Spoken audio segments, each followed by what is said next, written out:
आई वडील असतील किंवा पूर्वीची आपली सगळी पिढी ही जिल्हा परिषद शाळेतून मराठी शाळेतून पुढे आली.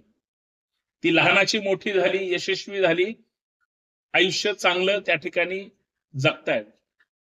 पण आता नवीन जी पिढी आली, आई वडिलांनी जी सुरुवात मराठीपासून किंवा सरकारी शाळेपासून केली होती, आपल्या पुढच्या पिढीने मात्र इंग्रजी शाळेकडे वाटचाल केली आणि खाजगी शाळेकडे त्या ठिकाणी त्याची सुरुवात झाली.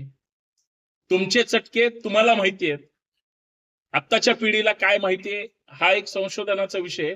परंतु सध्या सरकारी शाळेचं, मराठी शाळेचं नुकसान जर कुणी केलं असेल, जे आई वडील त्या शाळेमध्ये शिकलेत त्यांनीच केलंय.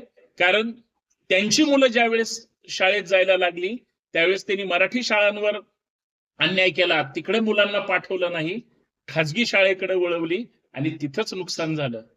हे खरं आहे की खोट आहे? नक्की सांगा. आणि संतोष शिंदे ऑफिशियल चॅनलला सबस्क्राईब करा, फॉलो करा.